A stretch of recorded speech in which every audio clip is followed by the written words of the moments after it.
안녕하세요 여러분. 별것을 다 알려줄게 3회차 6월의 주제는 무엇일까요? 바로 6월 5일 세계 환경의 날을 소개합니다.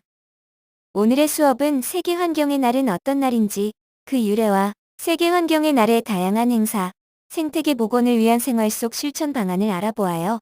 그리고 멸종 위기 나비에 대해 알아본 후 연계 체험으로 멸종 위기 나비 비누 만들기를 준비했어요.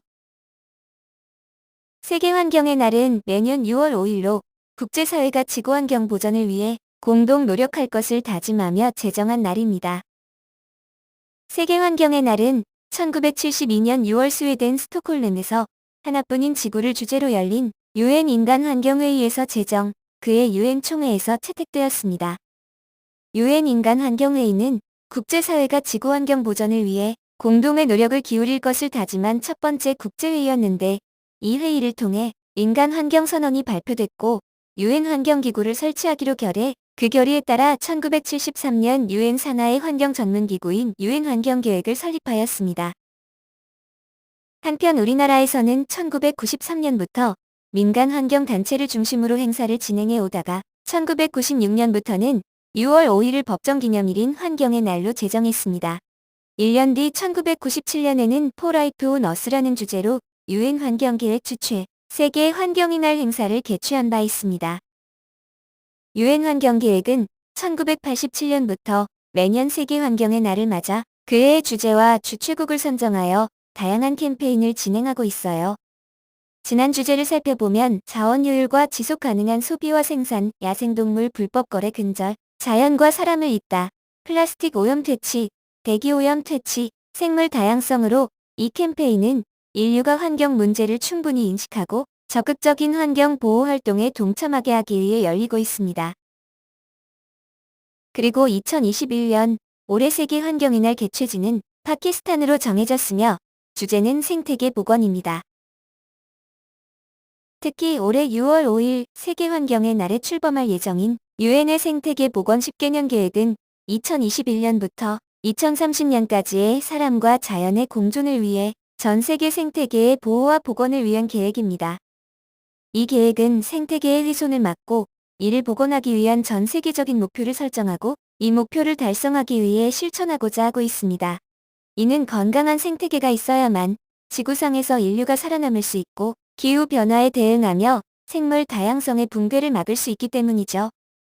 이 밖에도 개최국인 파키스탄은 기후위기에 대처하기 위해 정부가 나무 100억 그루 규모 숲을 조성하는 대대적인 환경보호 프로젝트를 진행합니다. 파키스탄은 고온 건조한 기후로 인해 강수량이 적어 영토 중 산림이 3% 정도밖에 없는 지리적 특성 때문에 기후변화에 가장 큰 영향을 받는 10대 국가 중 한 곳으로 이전에도 10억 나무 심기 프로젝트를 진행했어요. 화면에 보이는 사진은 파키스탄 정부가 파키스탄 카이베르 파크 툰크와 지역에서 진행한 10억 나무 쓰나미 프로젝트로 인한 토지 구성 변화를 보여줍니다. 산림 지형이 적으면 사막화가 더 빨라지고 홍수와 같은 기후이변에 대처하기 어려워지는 등 기후위기에 직면할 확률이 높아집니다. 이 때문에 UN에서는 한 국가 내 산림 면적을 12%로 권장하고 있습니다. 그럼 본격적으로 세계환경의 날에는 어떤 행사들이 진행되었는지 알아볼까요? 2019년 세계환경의 날 주제는 대기오염 퇴치였는데요. 대기오염에 대응하기 위한 캠페인으로 글로벌 캠페인 브래드라이프 챌린지가 진행되었어요. 브래드라이프 챌린지는 해시태그 브래드라이프를 통해 대기오염과 그것의 위험성에 대해 알리고 대기오염을 막는 실천 방법을 공유하는 캠페인입니다. 예를 들어 대기오염을 줄이는 방법 중 하나로 전 세계 여러 도시의 교통량을 줄이는 것이 가장 효과적인 방법의 하나임을 전하며, 각 도시는 시민들이 자가용 사용을 줄일 수 있도록 대중교통 서비스를 개선하고 매연이 없거나 배기가스를 배출하지 않는 전기버스로 교통수단을 전환할 것을 요청하고 있습니다. 우리가 할 수 있는 노력에도 가까운 거리는 걷거나 대중교통, 자전거 이용하기 등이 있어요. 또 다른 행사로는 2020년에 우리나라에서 진행된 캠페인입니다. 평소 환경을 보호하기 위해 올바른 분리배출의 중요성에 대해서는 많이 들어보았을 거예요. 그래서 우리나라에서는 세계환경의 날을 맞아 알루미늄 캔의 재활용률을 높이는 올바른 분리배출 방법을 널리 알리기 위해 캔 크러쉬 챌린지를 진행하였어요.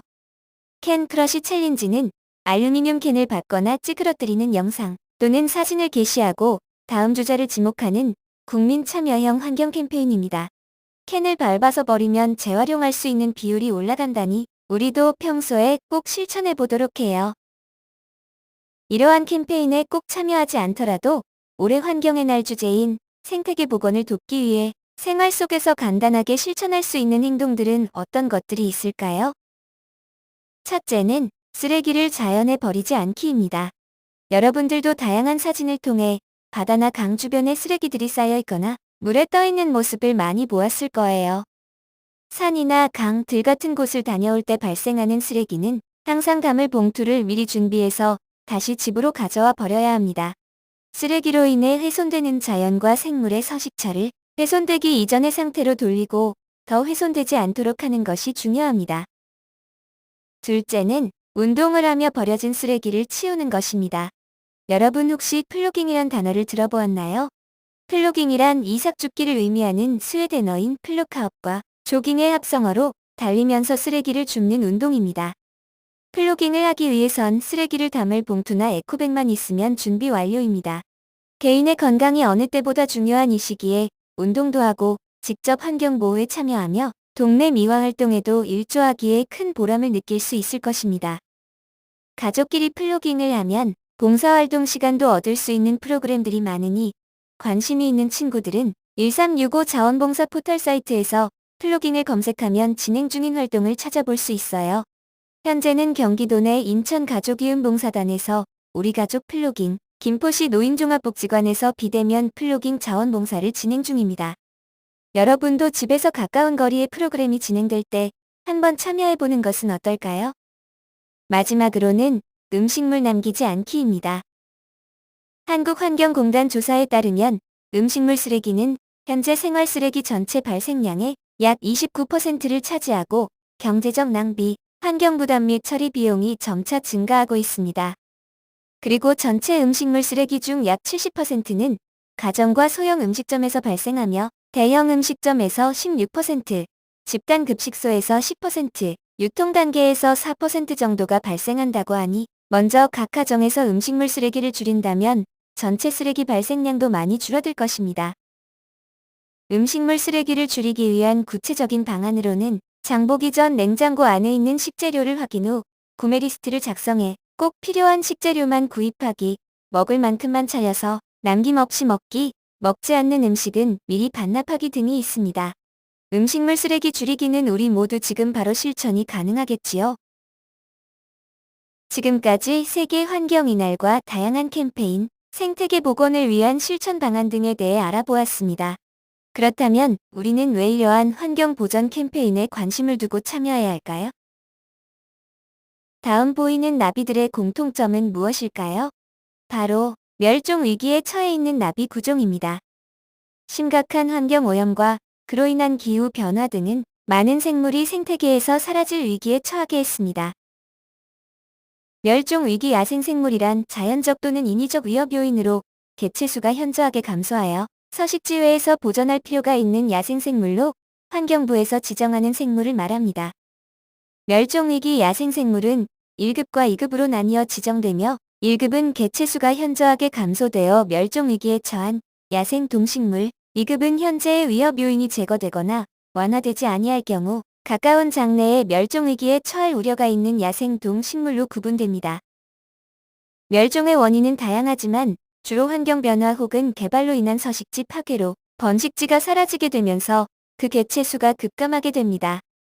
또한 무분별한 채집 등도 원인이 된다고 합니다. 나비뿐 아니라 환경 오염으로 인한 서식지의 감소로 많은 생물이 삶의 터전을 잃어가고 있습니다. 수많은 생물을 지키자는 의미를 담아 우리의 지속적인 관심과 환경 보호 실천이 중요한 때입니다. 그래서 세계 환경의 날 연계 체험으로는 멸종 위기 나비 비누 만들기 체험을 준비했습니다. 비누를 만드는 동안 나비의 형태도 보고 멸종 위기 생물의 의미에 관해서도 이야기해 보아요. 시작하기에 앞서 비누 만들기 체험에서는 뜨거운 것을 드는 과정이 포함되어 있기 때문에 서로 안전에 특별히 주의해 주세요. 첫째, 준비된 비누 찰흙을 손으로 반죽해 부드럽게 만들어 줍니다. 그 다음 멸종위기 나비 스티커를 참고해 날개 모양을 만들고 무늬를 얹어줍니다. 이와 같은 방식으로 날개와 몸통, 머리 등 특징이 잘 나타나게 만들어줍니다. 다 만들었다면 형태에 맞게 서로 붙여줍니다. 이 단계에서 몸통 등을 붙일 때는 적당량의 물을 묻히면 더 잘 붙일 수 있어요. 나비의 형태를 다 만들었다면 준비된 비커나 전자레인지용 용기에 투명 비누 조각을 넣고 전자레인지에 약 20초간 녹입니다. 비누가 녹았다면 그 안에 라벤더 오일을 넣고 섞어줍니다. 이때 녹은 비누를 바로 붓지 않고 약 30초간 식혀줍니다. 그 다음 사각 틀에 먼저 완성된 멸종위기 나비 비누를 넣고 그 위에 녹인 비누를 살살 부어줍니다. 뜨거울 수 있으니 보호자의 도움을 받거나 장갑을 끼는 등 특별히 주의해주세요. 이제 약 20에서 30분 동안 굳혀주면 비누가 완성됩니다. 비누가 굳는 시간 동안 환경에 관한 문구나 나비 그림 등으로 포장 박스를 꾸며보아요. 모두들 6월에 별다줄 서비스 잘 들었나요? 이번 시간을 통해 다양한 동식물이 살아가는 환경을 훼손하는 우리의 행동들에 대해 생각해보며 생태계 복원과 생물 다양성의 중요성을 다시 새기는 시간이 되었으면 좋겠습니다. 오늘의 활동은 꼭 활동 인증사진 올리고 설문조사 참여하는 거 잊지 마세요. 그럼 7월에 별다줄에서 만나요.